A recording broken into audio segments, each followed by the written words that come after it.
Hello नमस्कार जय हिंद दोस्तों। मैं हूं चंद्रिका प्रसाद। इस वीडियो में हम सॉल्व करेंगे दोस्तों यूपी टीजीटी और पीजीटी के लिए हिस्ट्री का प्रैक्टिस सेट। इस प्रैक्टिस सेट में कुल 62 क्वेश्चन शामिल हैं और इसके सारे क्वेश्चन दोस्तों एक से बढ़कर एक हैं। बहुत ही महत्वपूर्ण क्वेश्चन हैं। इस वीडियो को आप शुरू से लेकर अंत तक जरूर देखिए। यह वीडियो निश्चित रूप से आपकी तैयारी में और आपकी सफलता में सहायक सिद्ध होगी। तो देर न करते हुए चलिए वीडियो को शुरू करते हैं और सॉल्व करते हैं इसके सवालों को। इस प्रैक्टिस सेट का पहला क्वेश्चन है दोस्तों कि सर्वाधिक संख्या में हस्तकुठार यानी कि हैंडेक्स और क्लीवर प्राप्त होते हैं। ऑप्शन में दिया है नवपाषाण काल में, निम्न पुरा पाषाण काल में, मध्य पाषाण काल में या आद्य ऐतिहासिक काल में। तो इसका सही उत्तर क्या होगा? ऑप्शन नंबर बी वाला इसका सही है दोस्तों, निम्न पुरा पाषाण काल में। सर्वाधिक संख्या में दोस्तों हस्तकुठार और क्लीवर जो पाए गए हैं वे निम्न पुरा पाषाण काल के हैं और ये दक्षिण भारत में पाए गए हैं। दक्षिण भारत के पल्लवरम और अतिरंपकम ये दो ऐसे स्थान हैं जहां से हस्तकुठार और क्लीवर प्राप्त हुए हैं। इसके अलावा अन्य स्थानों से भी हस्तकुठार और क्लीवर पाए गए हैं। तो आप इसको याद रखेंगे।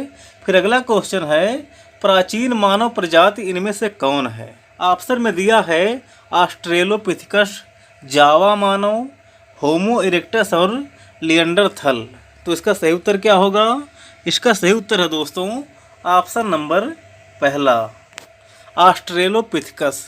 सर्वप्रथम बानर मानव दोस्तों जो कि सीधा चलता था मध्य अफ्रीका में पाया गया है। इसी को ऑस्ट्रेलोपिथेकस कहा गया है। यह लगभग 5 लाख साल पहले रहते थे।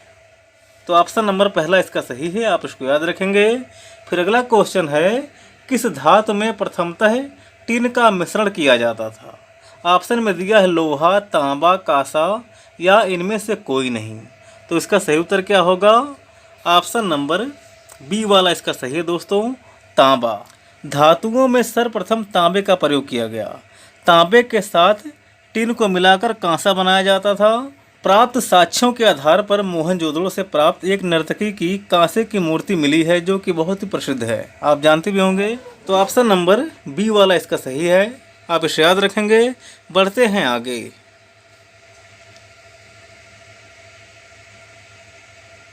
फिर अगला क्वेश्चन है दोस्तों मांडा का पुरातात्विक स्थल जो भारत की सीमा के अंतर्गत हड़प्पा संस्कृति के सबसे उत्तरी छोर को चिन्हित करता है वह किस नदी पर स्थित है? ऑप्शन में दिया है झेलम, चिनाब, घग्गर और सिंधु। तो इसका सही उत्तर क्या होगा? मांडा किस नदी के किनारे स्थित है? इसका सही उत्तर है दोस्तों चिनाब नदी। ऑप्शन नंबर बी वाला इसका सही है। हड़प्पा संस्कृति का सबसे उत्तरी स्थल दोस्तों मांडा है। यह चिनाब नदी के किनारे जम्मू कश्मीर में स्थित है और हड़प्पा संस्कृति का सबसे दक्षिणतम स्थल दाइमाबाद है। फिर अगला क्वेश्चन है हड़प्पा संस्कृति के किस स्थल में युग्म समाधान प्राप्त हुए हैं? युग्म समाधान ऑप्शन में दिया है कालीबंगा, मोहनजोदड़ो, सूतकांगेडोर और हड़प्पा। तो इसका सही उत्तर क्या होगा? इसका सही उत्तर है दोस्तों ऑप्शन नंबर पहला, कालीबंगा। युगल समाधान दोस्तों कालीबंगा से प्राप्त हुए हैं इसके साक्ष्य। फिर अगला क्वेश्चन है निम्नलिखित हड़प्पा स्थलों में से किस एक स्थान से गर्त आवास के प्रमाणों की प्राप्ति हुई है? गर्त आवास इनमें से बताना है। ऑप्शन में दिया है राखी गढ़ी, बनवाली, प्रभास पाटन और कुनाल। तो इसका सही उत्तर क्या है? ऑप्शन नंबर डी वाला इसका सही है दोस्तों, कुनाल। इसके पहले दोस्तों नवपाषाण काल में बुर्जहोम और रंगपुर ऐसे स्थल हैं जहां से गर्त आवास के प्रमाणों की प्राप्ति हुई है, लेकिन वे पाषाण कालीन हैं। इस क्वेश्चन में हड़प्पा कालीन पूछा गया है तो इसका उत्तर कुनाल सही है।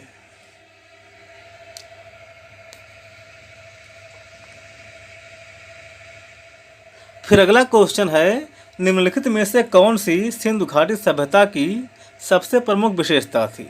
ऑप्शन में दिया है अर्थव्यवस्था, धार्मिक जीवन, नगर योजना या सामाजिक जीवन। तो इसका सही उत्तर क्या है? ऑप्शन नंबर सी वाला इसका सही है दोस्तों, नगर योजना। फिर अगला क्वेश्चन है दोस्तों सिंधु घाटी सभ्यता के निम्नलिखित स्थलों में से उत्तर प्रदेश में कौन स्थित है? इसमें दिया है लोथल, आलमगीरपुर, कालीबंगा और चिन्होदड़ो। तो इसका सही उत्तर क्या होगा? आलमगीरपुर। ऑप्शन नंबर डी वाला इसका सही है। आलमगीरपुर दोस्तों उत्तर प्रदेश के मेरठ जिले में हिंडन नदी के किनारे पर स्थित है। फिर अगला क्वेश्चन है, ऋग्वेद के किस देवता को असुर की उपाधि दी गई है? असुर, इसमें दिया है इंद्र, वरुण, अग्नि और रुद्र। तो इसका सही उत्तर क्या होगा? ऋग्वैदिक काल के किस देवता को असुर की उपाधि दी गई है? वरुण को। ऑप्शन नंबर बी वाला इसका सही है।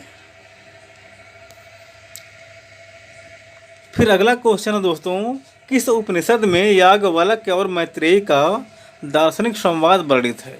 इसमें दिया है पहला बृहदारण्यक, छंदोग्य, कौशिकी और श्वेताश्वतर। तो इसका क्या सही होगा? ऑप्शन नंबर पहला इसका सही है दोस्तों, बृहदारण्यक। बृहदारण्यक उपनिषद में दोस्तों याज्ञवल्क्य और मैत्रेयी के दार्शनिक संवाद को वर्णित किया गया है। फिर अगला है, निम्नलिखित में से कौन प्रस्थान त्रय में सम्मिलित नहीं है? इसमें दिया है भगवत गीता, भागवत, उपनिषद और ब्रह्मसूत्र। तो इसका क्या सही होगा? इसका सही उत्तर है दोस्तों ऑप्शन नंबर बी, भागवत।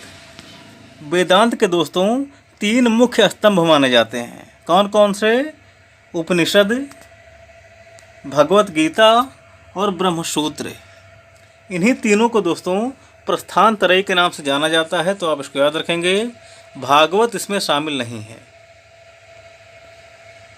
फिर अगला क्वेश्चन है, ऋग्वेद संहिता की रचना किस क्षेत्र में हुई थी? ऋग्वेद संहिता की रचना किस क्षेत्र में हुई थी? ऑप्शन में दिया है पंजाब, राजस्थान, दक्षिण भारत या सप्त सैंधव प्रदेश। तो इसका क्या सही होगा? सप्त सैंधव प्रदेश सही होगा। ऑप्शन नंबर डी वाला इसका सही है। सप्त सैंधव प्रदेश में दोस्तों ऋग्वेद संहिता की रचना की गई है। फिर अगला है, जैन धर्म का दिगंबर संप्रदाय किससे संबंधित है? इसमें दिया है मगध क्षेत्र से, पूर्वी भारत से, उत्तरी भारत से या दक्षिणी भारत से। तो इसका क्या सही होगा? ऑप्शन नंबर डी वाला इसका सही है दोस्तों। जैन धर्म का दिगंबर संप्रदाय दक्षिणी भारत से संबंधित है। महावीर की मृत्यु के 2 साल बाद दोस्तों मगध में बहुत ही भीषण अकाल पड़ा था। उस समय भद्रबाहु के नेतृत्व में कुछ लोग दक्षिण भारत चले गए और कुछ लोग स्थलबाहु के नेतृत्व में मगध में ही रह गए। इसके बाद दक्षिण भारत में दिगंबर संप्रदाय और उत्तर भारत में यानी कि मगध क्षेत्र में श्वेतांबर संप्रदाय स्थापित हुआ। फिर अगला क्वेश्चन है, निम्नलिखित किस साहित्य में उल्लेख किया गया है कि पार्श्वनाथ क्षत्रिय थे? पार्श्वनाथ कौन? जैन धर्म के तीर्थंकर। इसमें दिया है आदि पुराण, कल्पसूत्र, तत्वर्थ सूत्र या भद्रबाहु संहिता। तो इसका सही उत्तर क्या होगा? इसका सही उत्तर है दोस्तों कल्पसूत्र। ऑप्शन नंबर बी वाला इसका सही है। कल्पसूत्र में ऐसा लिखा है कि पार्श्वनाथ क्षत्रिय थे। पार्श्वनाथ दोस्तों जैन धर्म के 23वें तीर्थंकर थे। इनके पिता का नाम अश्वसेन था जो कि काशी यानी कि बनारस के राजा थे। पार्श्वनाथ ने अपने अनुयायियों को 4 शिक्षाएं दी थी। कौन कौन? सत्य, अहिंसा, आस्तेय और अपरिग्रह। महावीर स्वामी ने इसी में ब्रह्मचर्य जोड़कर इनकी संख्या 5 कर दी थी। तो पार्श्वनाथ क्षत्रिय थे, इसका उल्लेख कल्पसूत्र में किया गया है, आप इसको याद रखेंगे। बढ़ते हैं आगे। फिर अगला है, जैन धर्म के 23वें तीर्थंकर माने जाते हैं कौन? तो पार्श्वनाथ माने जाते हैं, अभी ऊपर हमने बताया है। फिर अगला है, किसे एक संप्रदाय का मुख्य निर्ग्रंथ कहा जाता है? इसमें दिया है बुद्ध, कलुलिश, महावीर या शंकराचार्य। तो इसका सही उत्तर क्या होगा? महावीर इसका सही उत्तर है दोस्तों। ऑप्शन नंबर सी वाला इसका सही है, महावीर। 12 साल की कठिन तपस्या के बाद दोस्तों जब महावीर स्वामी को कैवल्य यानी कि ज्ञान की प्राप्ति हुई तब उनको अरहत यानी कि योग्य, जिन यानी कि विजेता और निर्ग्रंथ यानी कि बंधन रहित कहा गया है। तो निर्ग्रंथ महावीर स्वामी को कहा गया है, आप इसको याद रखेंगे। फिर अगला है, ग्रीक राजाओं द्वारा पाटलिपुत्र में 3 राजदूत भेजे गए थे। उनके नाम थे मेगास्थनीज, डायमेकस और डायोनीसियस। ऑप्शन नंबर डी वाला इसका सही होगा। यूनानी शासक सेलुकस का राजदूत मेगास्थनीज अनेक वर्षों तक चंद्रगुप्त मौर्य के दरबार में रहा। बिंदुसार के समय में पश्चिमी यूनानी राजाओं के साथ मैत्री संबंध उसके बने रहे थे। सीरिया के शासक एंटियोकस प्रथम ने डायमेकस तथा मिस्र के शासक टालमी फिलाडेल्फ द्वितीय ने डायोनिसियस नामक राजदूत मौर्य दरबार में भेजा था। तो यह बात आप जानते भी होंगे।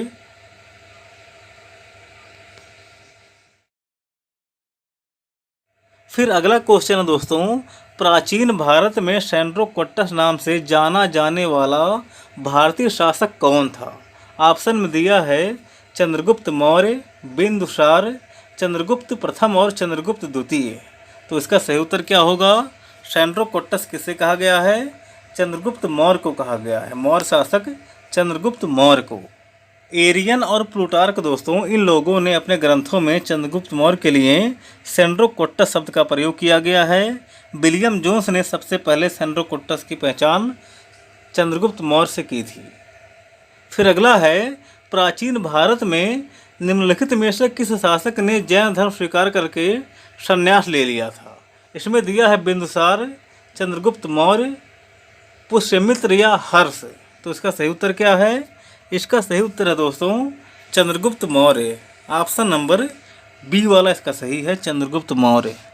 मौर्य सम्राट चंद्रगुप्त मौर्य ने दोस्तों अपने जीवन के अंतिम चरण में अपने पुत्र के लिए अपना सिंहासन छोड़ दिया था और जैन मुनि भद्रबाहु से दीक्षा ली थी और वे श्रवणबेलगोला मैसूर का यानी कर्नाटक चले गए थे।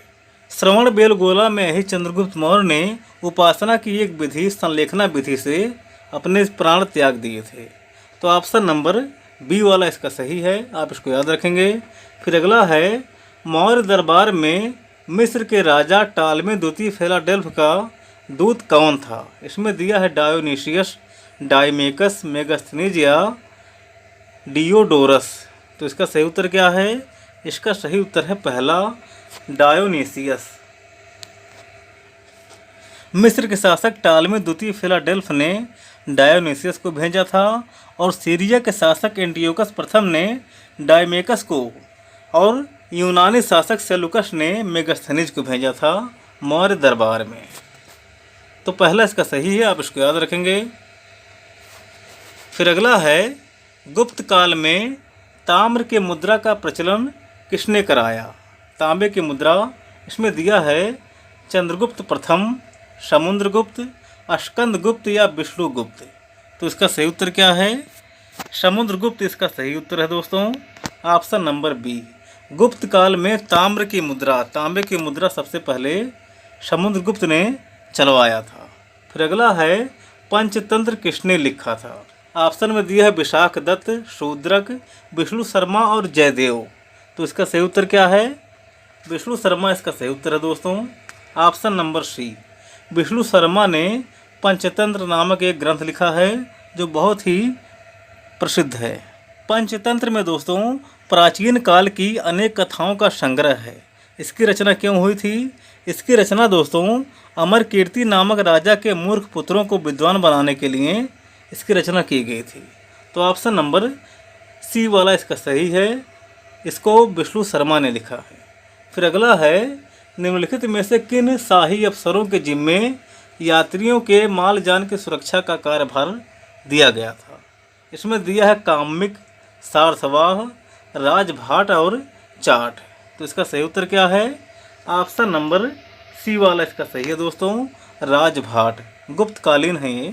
राजभाट नामक शाही अधिकारियों का मुख्य काम था दोस्तों कि मार्ग में यात्रियों को संपूर्ण सुरक्षा प्रदान करें ताकि उनकी यात्रा मंगलमय हो सके। इनके द्वारा यात्रियों को सुरक्षा प्रदान करके शासक के प्रति विश्वास में वृद्धि कराना था। तो ऑप्शन नंबर सी वाला इसका सही है, आप इसको याद रखेंगे। फिर अगला क्वेश्चन है दोस्तों, किस युग को भारतीय इतिहास में क्लासिक युग कहा जाता है? इसमें दिया है मौर्य युग, कुषाण युग, गुप्त युग और सातवाहन युग। तो इसका सही उत्तर क्या है? ऑप्शन नंबर सी वाला इसका सही है दोस्तों, गुप्त युग।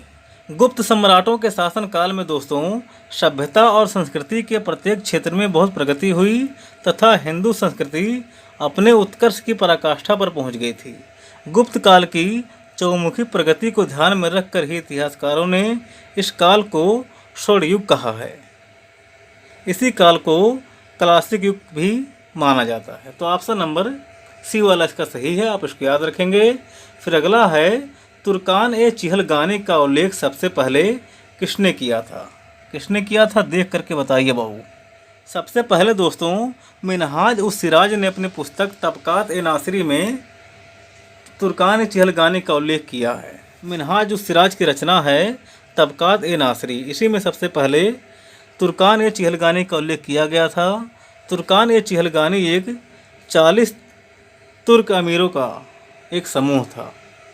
फिर अगला है, तुगलकाबाद शहर का निर्माण किसने करवाया था? इसमें दिया है मोहम्मद बिन तुगलक के द्वारा, गयासुद्दीन तुगलक द्वारा, फिरोज शाह तुगलक द्वारा या ए और बी दोनों के द्वारा। तो इसका सही उत्तर क्या होगा? ऑप्शन नंबर बी वाला इसका सही है दोस्तों, गयासुद्दीन तुगलक द्वारा।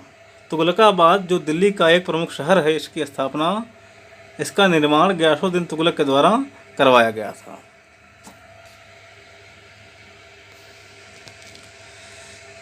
फिर अगला क्वेश्चन है दोस्तों, किस दिल्ली सुल्तान को अपनी विद्वता के कारण अपने युग का अरस्तु कहा जाता है? इसमें दिया है ऐबक, इल्तुतमिश, रजिया और मोहम्मद तुगलक। तो इसका सही उत्तर क्या होगा?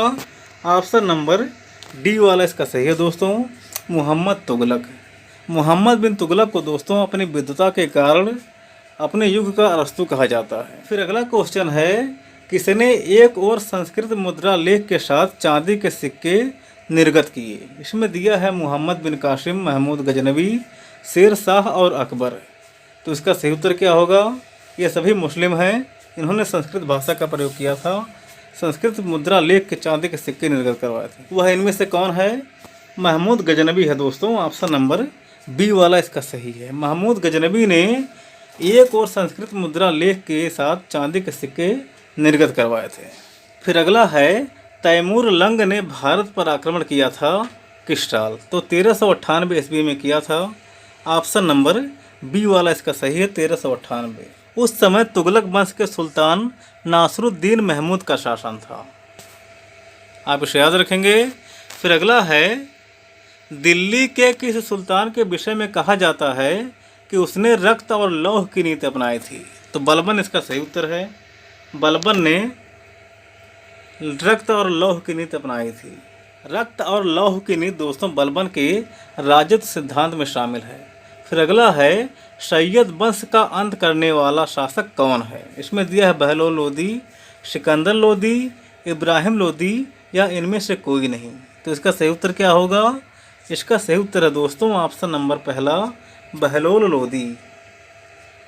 अलाउद्दीन आलम शाह दोस्तों सैयद वंश का अंतिम शासक था। बहलोल लोदी ने इसको गद्दी से उतार करके लोदी वंश की नींव रखी थी। तो सैयद वंश का अंत करने वाला शासक है बहलोल लोदी। फिर अगला है, मजहर जारी करने का वर्ष कौन है? अकबर ने मजहर जारी किया था, इसमें बताना है किस साल किया था। ऑप्शन में दिया है 1565, 1579, 1582 या 1585। तो इसका सही उत्तर क्या होगा? ऑप्शन नंबर बी वाला इसका सही है दोस्तों, 1779। 1779 में दोस्तों अकबर ने समस्त धार्मिक मामलों को अपने हाथ में लेने के लिए मजहरनामा जारी किया था। ज़्यादा पढ़ा लिखा नहीं था, इसलिए धार्मिक कार्यों में उसने ज़्यादा समय व्यतीत किया है। 1582 में उसने दीन ए इलाही की स्थापना की थी। फिर अगला है, दक्षिण के नासूर ने किसको बर्बाद कर दिया था? इसमें दिया है अकबर, अलाउद्दीन खिलजी, शाहजहां और औरंगजेब। तो इसका सही उत्तर क्या है? ऑप्शन नंबर डी वाला इसका सही है दोस्तों, औरंगजेब। औरंगजेब के शासनकाल में दोस्तों उसकी दक्षिण नीति का स्थान बहुत ही प्रमुख है। 1681 में शहजादा अकबर ने विद्रोह कर दिया था और दक्षिण भाग गया था। उसी का पीछा करते हुए औरंगजेब दक्षिण भारत गया और वहाँ की राजनीति में फंस गया। दिल्ली को छोड़कर वह लगातार 26 साल तक दक्षिण भारत में रहा। राजधानी दिल्ली थी और दिल्ली से ही सारा काम होता था। सभी राज्यों पर नियंत्रण वहीं से रखा जाता था, लेकिन वह दक्षिण भारत में ही फंसा रहा, जिस वजह से प्रांतीय गवर्नरों ने, सूबेदारों ने अपनी स्वतंत्रता की घोषणा शुरू कर दी थी। औरंगजेब के बाद मुगल साम्राज्य का पतन होने लगा। फिर अगला क्वेश्चन है दोस्तों, निम्नलिखित किस व्यक्ति का मकबरा भारत के बाहर स्थित है? इसमें दिया है हुमायूं, जहांदार शाह, जहांगीर और औरंगजेब। तो इसका सही उत्तर क्या होगा? इसका सही उत्तर है दोस्तों option number C, Jahangir. Jahangir का मकबरा भारत में नहीं है। कहाँ है? जहांगीर का मकबरा दोस्तों लाहौर पाकिस्तान में है। शाहदरा नामक स्थान पर रावी नदी के किनारे इसका मकबरा बनवाया गया है। हुमायूं का मकबरा दिल्ली में ही है, बहुत प्रसिद्ध है। अगर आप कभी दिल्ली जाएं तो हुमायूं के मकबरे पर जरूर जाएं। देश विदेश से लोग वहां पर आते रहते हैं। फिर अगला क्वेश्चन है दोस्तों, सूची 1 का मिलान सूची 2 से कराना है। सूची 1 में दी गई है किताबें और सूची 2 में लेखक दिए गए हैं जिनसे मैच कराना है।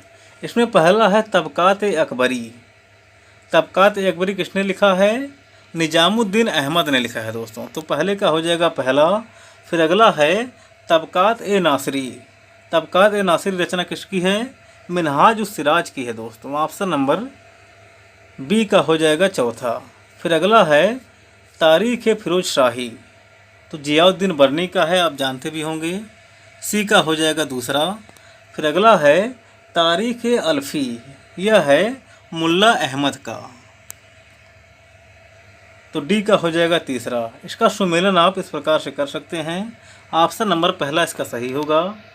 ए का पहला, बी का चौथा, सी का दूसरा और डी का तीसरा।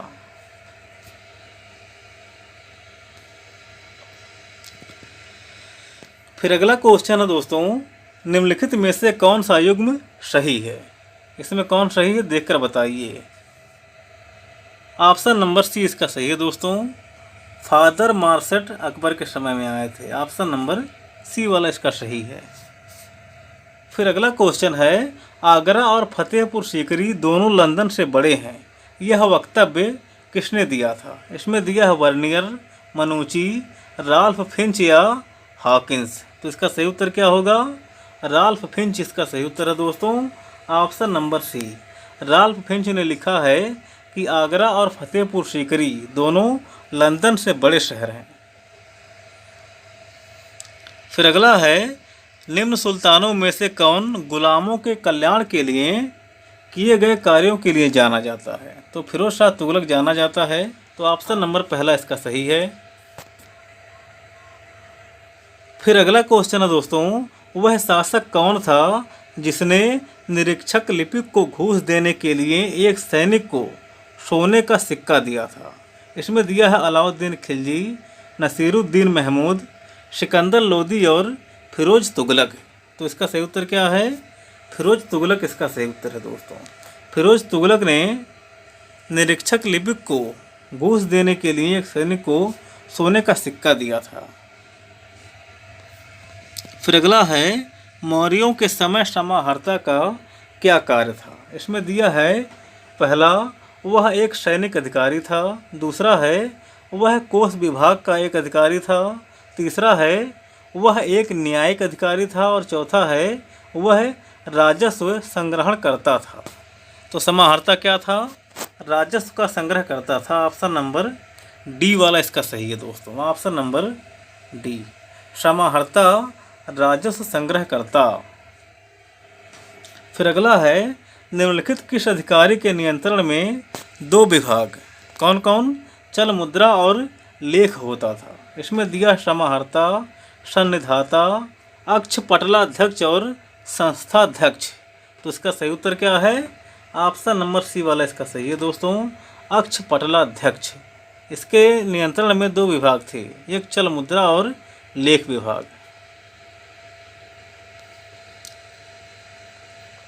फिर अगला क्वेश्चन है दोस्तों, राष्ट्रवादियों ने बम्बई के निकट राष्ट्रवादियों ने बम्बई के निकट पहली बार गुप्त ट्रांसमीटर का उपयोग कब किया था? तो भारत छोड़ो आंदोलन के समय में किया था, आप जानते भी होंगे। भारत छोड़ो आंदोलन के समय में राष्ट्रवादियों ने बम्बई के निकट पहली बार गुप्त ट्रांसमीटर का प्रयोग किया था, रेडियो वगैरह का प्रयोग किया था। फिर अगला है, भारत छोड़ो संकल्प का प्रारूप किसने बनाया था? इसमें दिया है आचार्य कृपलानी, जे.एल. नेहरू, सरदार पटेल और पी यानी कि पट्टाभी सीतारामैया। तो भारत छोड़ो संकल्प का प्रस्ताव किसने बनाया था?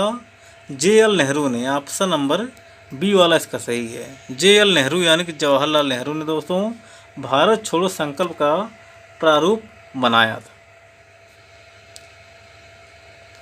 फिर अगला है, निम्नलिखित में से कौन सामान्यतः लोकमान्य के नाम से जाने जाते हैं? तो लोकमान्य बाल गंगाधर तिलक आप जानते ही हैं, बाल गंगाधर तिलक इसका सही उत्तर होगा। फिर अगला है, शतपथ ब्राह्मण किस वेद से संबंधित है? इसमें दिया है ऋग्वेद, यजुर्वेद, सामवेद और अथर्ववेद। तो इसका सही उत्तर क्या होगा? यजुर्वेद इसका सही उत्तर है दोस्तों। यजुर्वेद के 2 भाग हैं और ब्राह्मण है शतपथ ब्राह्मण है, तो आप इसे याद रखेंगे।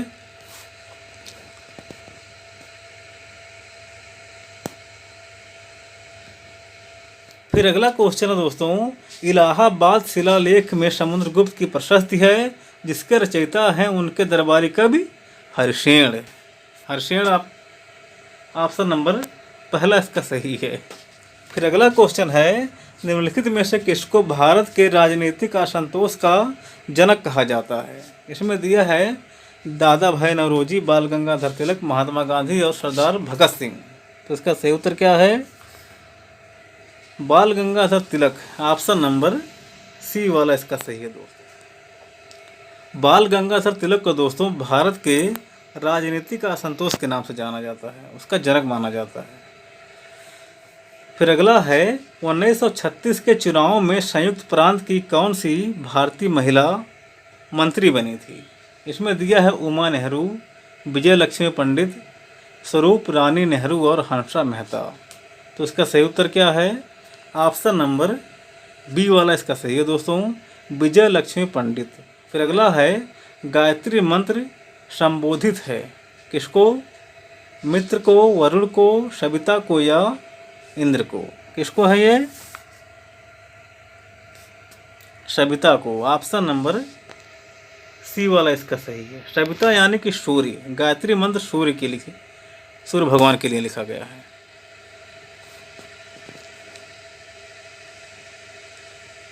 फिर अगला है क्वेश्चन नंबर 50, 1938 में राष्ट्रीय योजना समिति की नियुक्ति किसने की थी? तो 1938 में सुभाष चंद्र बोस थे कांग्रेस के अध्यक्ष, उन्हीं ने किया था। ऑप्शन नंबर पहला इसका सही है, सुभाष चंद्र बोस। फिर अगला है, आज़ाद हिंद फौज का गठन कब और किसने किया था? तो मोहन सिंह ने 1942 में किया था। ऑप्शन नंबर सी इसका सही है, मोहन सिंह 1942 आज़ाद हिंद फौज का गठन किया था। फिर अगला है, शिवाजी की राजधानी कहाँ थी? तो रायगढ़ में थी इनकी राजधानी।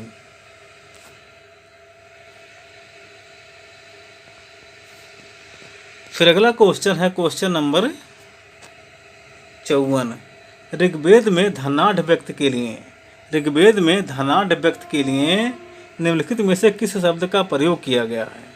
गोप, गोपति, गविष्ठ या गोमत? तो इसका सही उत्तर क्या है? गोमत इसका सही उत्तर है दोस्तों।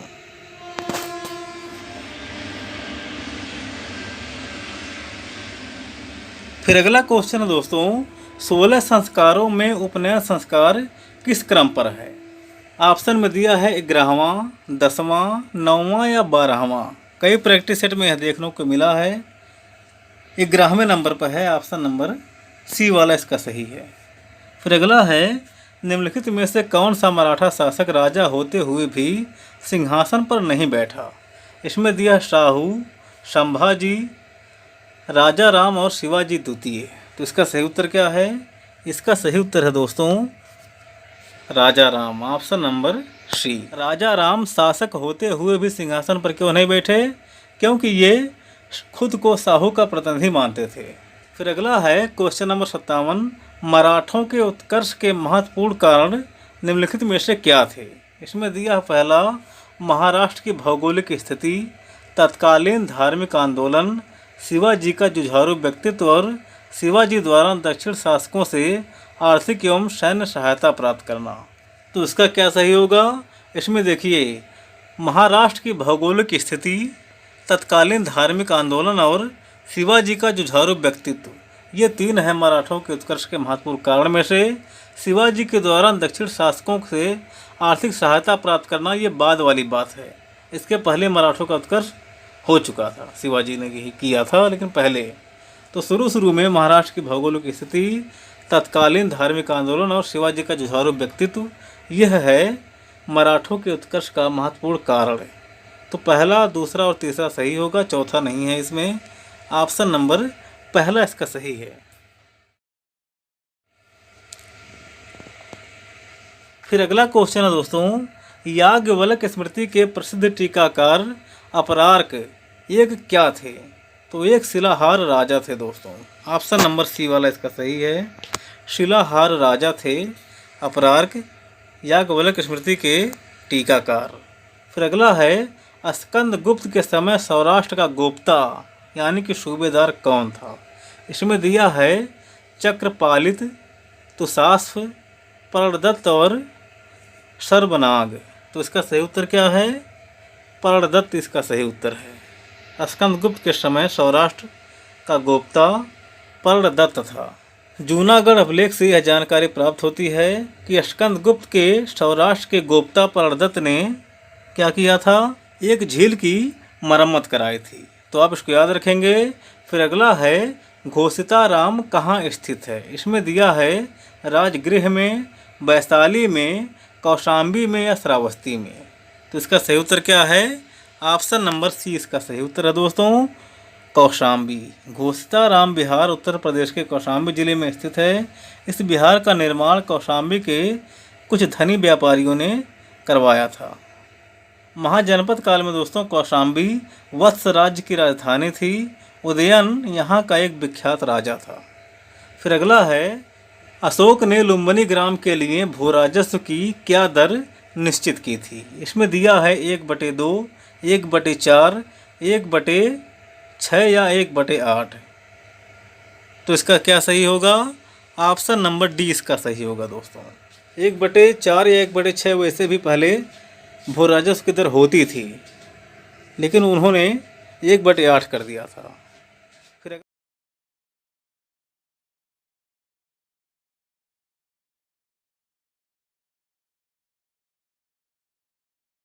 फिर अगला क्वेश्चन है दोस्तों, अंतिम क्वेश्चन है, राजेंद्र चोल ने किस पाल नरेश को पराजित किया था?